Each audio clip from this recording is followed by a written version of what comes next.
You're watching Bermuda Tonight. It's Tuesday, October the 30th, 2018. I'm Diane Brewer, and thank you for joining us. An unusual discovery at a construction site in the West End created quite a stir today. A host of human remains unearthed as workmen cleared a site to create additional space in the parking lot at the West End Sailboat Club. But as Gary Moreno tells us, this is nothing new for the area in which the remains were found. You could be forgiven for thinking this is some kind of Halloween prank. Alas, though, it's not. These remains were unceremoniously dug up as the West End Sailboat Club began excavating the site. The first of them were reportedly uncovered yesterday. We're told, despite the grisly find, work continued apace until a member of the public is said to have intervened. The authorities, including the police, the Department of Planning and the West End Development Corporation, visited the area. However, an official from WEDCO indicated they had no jurisdiction over the location, and police gave us the same response. Richard Knight, former Commodore of the West End Sailboat Club, told us they were aware there was a burial ground near the club. He expressed concern, though the excavation did not stop once the first bones were discovered. As you know, this property goes back years ago, so there could have been burials before the graveyard was even officially done, you know what I mean? So, I don't know, I guess this is catching everybody by surprise. If the bones were found, I would say it's disturbing, yeah. But like I said, I didn't know before the excavation started there was a possibility to even run into something like that. The graveyard Mr. Knight spoke about is situated on a piece of land immediately adjacent to the Sailboat Club. We're told this is where British soldiers who died in Bermuda were interred from the early 1800s. Wild criminals who came here to build the dockyard were simply thrown into unmarked graves, and this parking lot could well have been one such location. Andrew Birmingham, president of the Bermuda Historical Society, informed us it's estimated that between 1823 and 1863, 1,200 to 2,000 criminals were sent to Bermuda to provide labor for the construction of dockyard. Bones have been found here in the past, and some were even DNA tested before being properly interred. According to the historian, there are believed to be more than 400 unmarked convict graves in Bermuda. He explained there have only been 14 marked convict graves ever found of those 1,200 to 2,000 such individuals who were laid to rest on Ireland Island. As he described it, we are now unearthing Bermuda's sad history. No one knows for sure whether all the remains have been gathered or how much more might still be on the site, since during our walking around when we turned up at the scene, we managed to find what appears to be a human jaw away from the area where the excavation was taking place. Gary Moreno, reporting for the Bermuda Broadcasting News. Thanks, Gary. Well, a 12-month-old baby jetted out by air ambulance with head injuries improves while government announces the closure of the daycare facility he was attending. The Minister of Social Development, Michael Weeks, called a late press conference to inform the media. You will be aware of a recent incident whereby a 12-month-old boy was admitted to the King Edward Memorial Hospital on Friday, October 26, with a head injury, with the baby subsequently flown overseas on Saturday, October 27th, for medical treatment. Initial inquiries into the matter led the Department of Child and Family Services, who first reported the incident to police, to make recommendations for the closure of the daycare facility where the child is enrolled. I'm here to inform the public that using my power under the Children Act 1998, a letter has been hand-delivered today to the nursery involved to inform them that they are to cease operation until the completion of a police investigation. The Department of Child and Family Services takes these matters extremely seriously. The safety of our children is always our main priority. A letter will be issued to all parents this evening, indicating the closure as well as providing a listing of alternative registered daycare facilities. This will affect 29 children currently enrolled at this daycare facility. We are very concerned with the condition of the child, and our last medical update indicated that his condition has improved. The 29 children enrolled, the others have been relocated, evidently. Well, actually, in all, it's not 29, but 30 children enrolled, plus the one that got hurt. So there are 29 left. Now, what we have provided is a list of alternative daycare facilities So hopefully this evening and perhaps early tomorrow, they will be relocated to different facilities. Well, the young child had a head injury. When he was picked up in the afternoon by his mom, he was seen to be acting a little differently. So they took him to the hospital, and then the Child and Family Services was called. Now, we have not determined yet if his injury occurred at school or at home, but better to err on the side of caution. Then under my ministry, using the powers that come under my ministry, I have made the decision that we will close the school until the police investigation has been complete. And we certainly hope that little 12-month-old boy continues to improve. In other news, there's been a 93% hike in the number of vacation and short-term rentals on the housing market, especially one-bedroom and studio apartments. That's having an overall impact on the availability of those properties to locals and guest workers. We spoke with Judy Mayberry, the chairperson for the Chamber of Commerce Rental Committee. The 35th America's Cup brought a surge in the number of vacation rentals or short-term listings across the island's agencies.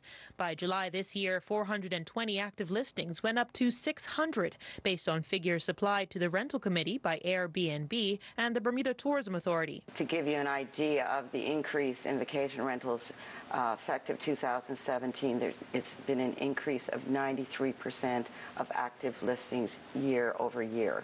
So we're talking about a very viable, large market now. And this has obviously impacted the inventory or the ability to find one-bedrooms and studio apartments. This means that finding a suitable one-bed or studio apartment may be difficult. Everybody wants to be close in the central parishes. They want to walk to town. They don't, for some reason, although it's beautiful, St. George, Somerset, they don't want to go out that far. So it's not a new thing, but beginning with what our discussion is about, it has to do with the fact that inventory is low because of the vacation rentals and short-term rental market. But it's the changing demographics of the island that is also contributing to this housing squeeze. We have young professionals. We have a large surge of accountants come on the island September, October. We have young Bermudians finish from school. They want to leave the nest. They want their assessment number. We also have people that are downsizing. In addition to that, we have to remember that our guest workers, especially in the hospitality sector, there's a lot more guest workers. We have a lot less Bermudians working in the business. So there's a lot more demand for one-bedroom studio apartments in that sector. From homeowners' perspectives, renting their apartments to vacationers has proven profitable, with many landlords deciding not to return to leasing their places to long-term tenants. They've had bad experiences, unfortunately, when they've done long-term rentals. And I think that a lot of them just rather stay with that. And I've actually had some landlords say that there's some inventory in the island that is sitting empty because some landlords don't want to rent because they've had really bad experience and they'd rather have a property sitting vacant than rent it. Unfortunately, there are tenants out there that don't take care of the properties. They don't report when maintenance issues need to be done. They don't pay their rent on time. But there are ways to increase the small apartment inventory. It would be great if the government could review and approve. There's studio apartments on the island that do not have assessment numbers. They cannot fit cars. If the government were willing, able, and were to approve this, that would bring a lot of more inventory on the island. Jasmine Patterson reporting for Bermuda Broadcasting News. Thanks, Jasmine. We'll have more for you after this short break, including your AccuWeather forecast. Stay with us.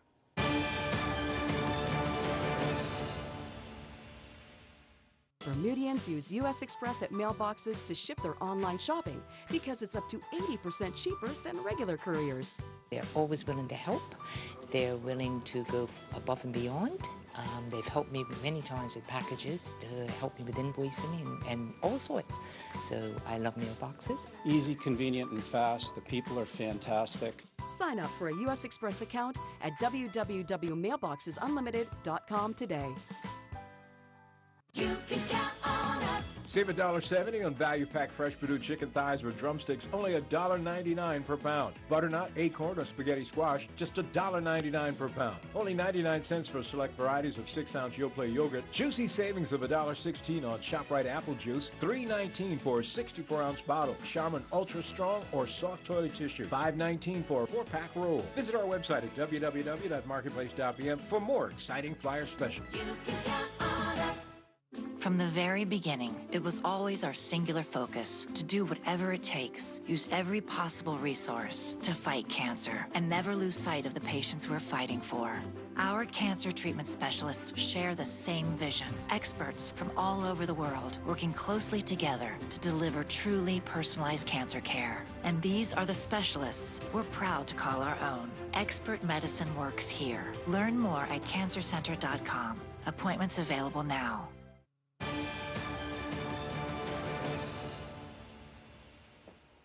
Welcome back. Well, the Devil's Hole community is mourning the passing of grassroots campaigner and political activist Gershwin Smith, better known as High Priest Shiloh. Mr. Smith died Saturday and is probably best remembered as a principal and co-founder of the community action group known as the Young Progressives. Just this year, the group celebrated 50 years in existence. High Priest Shiloh also ran several times as a candidate for Parliament. Political activist Charles Jeffers is a relative of Shiloh Smith. His great-grandmother and my grandmother were sisters, so of course he was in the family. But in recent years, we've gotten fairly close. We always were. In fact, I used to take him to Sunday school in years gone by. But he had a passion, of course, for the people in his way. You know, who are we to say what a person should be thinking and how they should be thinking, but you cannot deny his concern for the people. In just talking to him just recently, our family is planning a reunion down in Nevis next year, and he was looking forward to being a part of that. He made, in recent years, he's made every event that we've had, and it was quite a shock when I got a message from his brother George to say that Gershwin had passed on. So, of course, from my family to his family, we certainly send our condolences.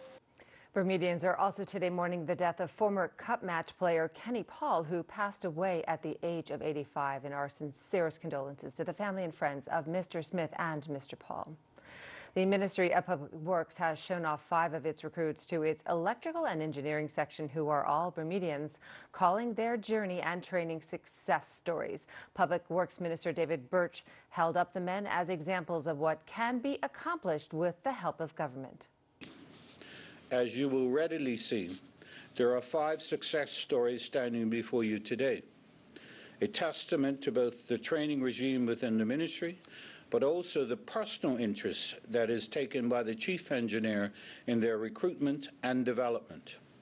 The current chief, Mr. Yves Borg-Lorty, who is AWOL today, has almost single-handedly been responsible for the progress we have made this year in the recruitment of Bermudians in the engineering department. You should hear directly from them. So I will now ask each in turn to say a few words about their journey to this place. My journey in the trainee engineering program through Public Works started with the minister's first term at Public Works, where he asked us and always encouraged our professional development. What position are we aiming for? Am I aiming for? I said at the time I did want to be principal of Public Works. I was blessed to get the opportunity. Like Remy, I also went through the government engineering training program. So I've been working really combined for about six and a bit years for the ministry. Actually, to be perfectly honest, it's given me the pedestal really to go onwards and upwards. My journey through Public Works. First started out my education at Bermuda Institute, went on to Nova Scotia, Canada. I got associate's technical diplomas in electrical and mechanical engineering technology. I started off my journey when I was quite young. I figured I wanted to be a mechanical engineer, and I was in actually college. So I graduated in 2017 from Florida International University, and I was able to get this position here with government. And it's actually a great position for anybody who just recently graduated or is planning to graduate with mechanical, electrical engineering, even civil. My journey started after Cedar Bridge as an electrician for University Electric, and I just left there, and my interest began more into building management, energy management systems, so I decided to study electronics in Scotland. Some of the men have already completed their training and are working full-time, while others are nearing completion of their training. Turning to weather news, some sunny breaks and rain clouds today. Let's go to AccuWeather headquarters for the latest update. AccuWeather is presented by BF&M Insurance Group. We now go to AccuWeather headquarters. The BF&M Insurance Group is pleased to bring you tonight's AccuWeather forecast. I'm AccuWeather meteorologist Brittany Boyer, and well, we've been dealing with some rough conditions outside of the reef as we do have Hurricane Oscar now making its closest approach to the island, and you can actually still see it here on the satellite. What eventually is going to be happening is this storm system will continue to pull away from the island, but at least for the next day or so, let's just say Wednesday, we're still going to be dealing with the choppy conditions out on the water, and then things will start to improve as we head toward the later half of the week. And once Oscar's out of the picture, we're in pretty good shape. We have high pressure building in off the East Coast, so overall our weather pattern is looking relatively quiet. Now, there still could be a stray sprinkle or two as we head into tonight, but besides that, no issues here on the island. So hopefully you're enjoying your Tuesday. Temperatures sitting in the low 70s right now across the region here. Humidity right around 75%. We have the winds coming in out of the northwest, anywhere from 12 to 16 knots, so we can call it slightly breezy out there. The water temperature currently sitting at 76 degrees. Waves inside the reef between 2 and 4 feet. And then, as I mentioned, we do have Oscar out there, so we are seeing some rougher conditions, primarily outside of the reef. So boating not really encouraged right now. We're looking at waves anywhere from 7 to 13 feet. As far as warnings are concerned, we do have a small craft warning at least through Wednesday evening here. Conditions inside the reef throughout the day on Wednesday, right around 2 to 3 feet. So that is manageable if you do plan on heading out there for tomorrow. But outside of the reef, that's where you start to run into problems. Outside of the reef, we're looking at waves on Wednesday, 7 to 11 feet. But as the day goes on and that storm continues to pull away, those waves will start to decrease. Overnight tonight, a little bit breezy out there, partly cloudy otherwise. Again, we could have a shower in spots. So we've got that small craft warning through Wednesday night. Your tidal times right over here. We have our high tide tomorrow coming in at 2:10 a.m. and then low tide at 8:30 on your Wednesday morning. And tomorrow is Halloween. If you're doing any trick-or-treating, no issues for the kiddos out there. Wednesday night, mid-70s for your daytime high, a low of 66, a little bit breezy, but sun and clouds. And we'll keep the weather very nice and pleasant over the next couple of days as Oscar leaves and high pressure builds in off the East Coast. So if you're here for vacation, we've got some pretty nice weather here in Bermuda, at least for the next few days. Not so nice as we look at some other locations. Thunderstorms in Jamaica, also Barbados, seeing some rain around. Temperatures in the upper 80s out there. If you're traveling back toward the East Coast, New York City, 62 clouds and sunshine. In Boston on Wednesday, your extended forecast here in Bermuda. Can't really beat this here as we get ready to say hello to November. Temperatures in the upper 70s into the weekend. AccuWeather was presented by BF&M Insurance Group.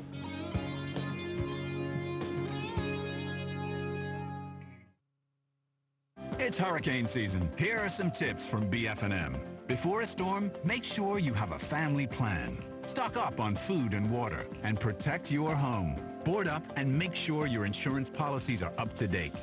After a storm, check everyone's safety, especially seniors. Inspect your property and secure from further damage. Then note the damages, list, and take photos. Remember, you can always count on BF&M 24/7 during hurricane season and all year round.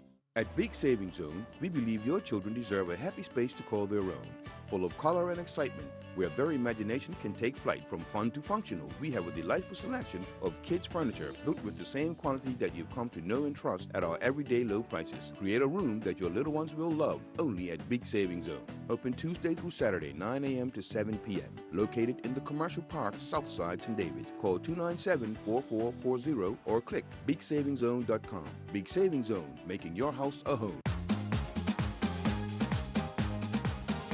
Win a trip or two to the 2019 Trinidad Carnival. When you purchase a car from Bermuda Motors, your name will be entered into a draw for a chance to win an all-expenses-paid trip for two, including flights, accommodation, and tickets to the Trinidad Carnival. Visit Bermuda Motors on Church Street or bermudamotors.bm.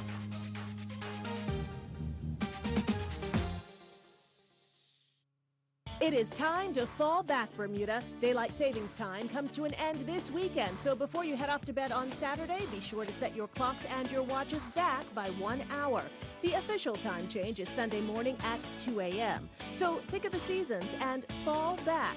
The sun sets earlier, sure, but you get an extra hour of sleep. So this Saturday, wind those watches and clocks back. Just a friendly reminder brought to you by Bermuda Broadcasting.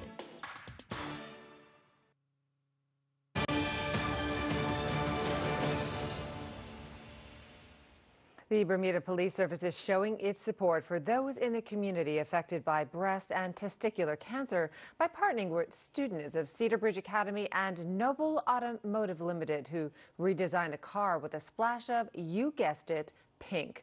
Assistant Commissioner of Police Martin Weeks said the service has been directly affected by cancer as 2 of its staff have succumbed to the disease.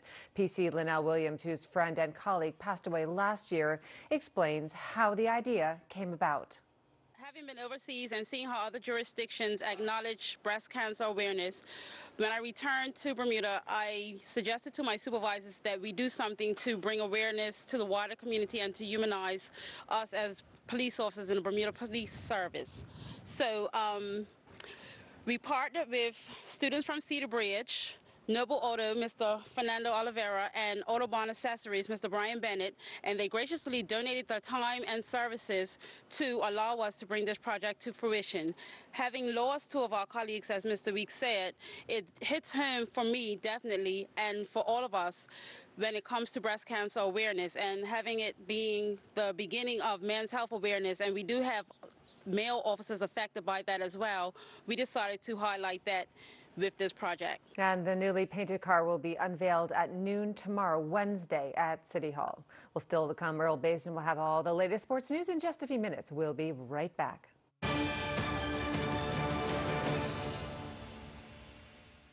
You can count on us. Save $2 on all varieties of imported potatoes, just $3.99 for a 5-pound bag. Fresh certified Angus beef, boneless ribeye steaks, $15.99 per pound. Tama spaghetti, just $1.79 for a 500-gram package. Inno Foods organic coconut clusters, $11.99 for a 16-ounce package. Save $2 on Halo Top ice cream, $6.99 for a 1-pint tub. All stores open Monday through Saturday from 7 a.m. to 10 p.m. and Sunday 9 a.m. to 7 p.m. for your shopping convenience.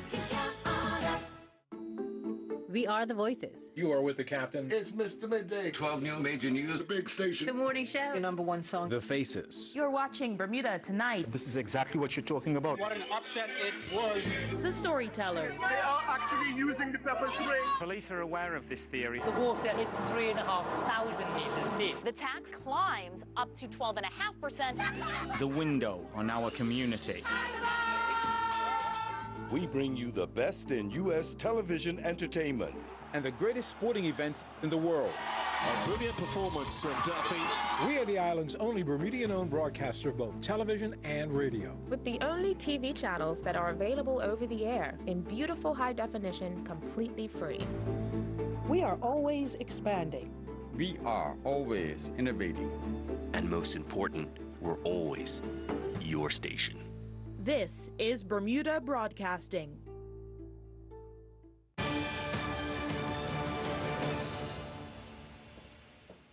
Here's Earl Basin with tonight's sports report. Queen's Park Rangers have received a request from the Bermuda Football Association for the services of Nikki Wells for their upcoming CONCACAF Nations Cup match in Bermuda. Bermuda will host El Salvador on Friday, November 16th at the National Sports Center. The Bermuda Football Association announced the Bermuda men's under-20 national team that will represent Bermuda in the CONCACAF Under-20 Men's Championships. The Under-20 Men's Championships involve 34 teams from the North, Caribbean, and Central America countries who will compete for the regional championships. The Bermuda men's Under-20 national team consists of Aaron Burgess, Aaron Spencer, Andrew McDowell, Corey Booth, DeAndre Wainwright, Diego Richardson, Dry Moore, Jakari Furbert, Janico Seeley, George Dublin, Link Smith, Mikal Hartman, Nazai Spencer, Pinacio Hunt, Rozier Smith-Jones, Santaz Burgess, Ty Williams, Yazari Williams, Zuri Burgess, and Nori Scott. After scoring the championship-winning goal on Wednesday at Middle Tennessee, senior Aaliyah Nerlin has been named the Conference USA Offensive Player of the Week. Nerlin scored both goals in North Texas's 2-1 victory and clinched them the #1 seed for the upcoming conference tournament. But it was her double overtime goal in the 102nd minute that she will be forever remembered for. Roughly 25 yards out, Nerlin intercepted a battered down ball by the Middle Tennessee defender, drove to her left, and fired a shot into the back of the net. The Bermuda Football Association's competition committee have deliberated over the report submitted regarding the match between Wolves and Young Man Social Club at the Garrison Field on Sunday, September 30th. The committee have concluded that the match be deemed a forfeit by Wolves and award Young Man Social Club with a 3-0 result as the field was not prepared.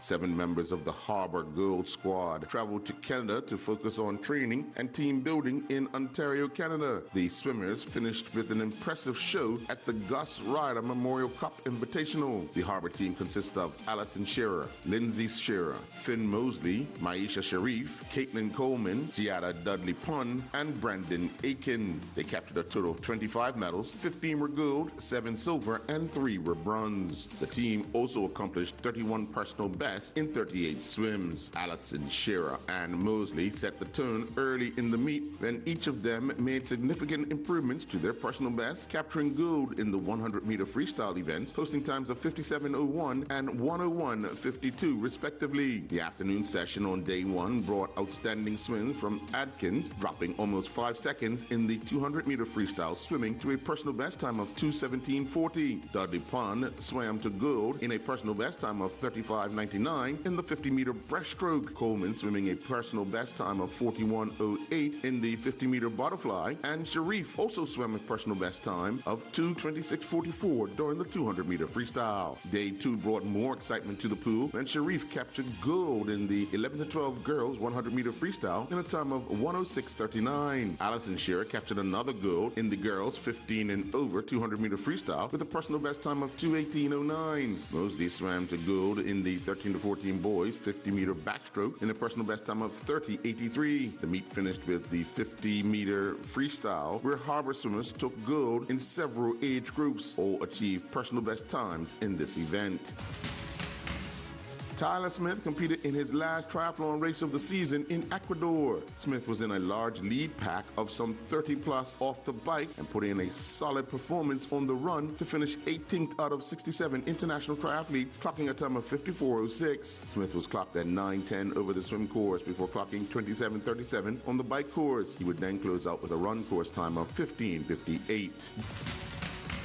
Jillian Teixeira and Tyler Lopes continue competing in the Equestrian Center Diepelberg Grand Prix International Horse Jumping event in the Netherlands. Teixeira and Maya Volo Vidi Mollendrift finished 21st in the 5 and 6-year-old 1.20 meter to 1.30 meter table A on time class. The pair clocked a clear round time of 67.47. Lopes and Hamlet D. Cantaro finished 31st, clocking a time of 67.96, but they had 4 penalty faults during the 1.20 meter table A with a jump-off class. During the 1.35 meter table A on time class, Teixeira and Escalada would finish 17th with a clear round time of 64.65.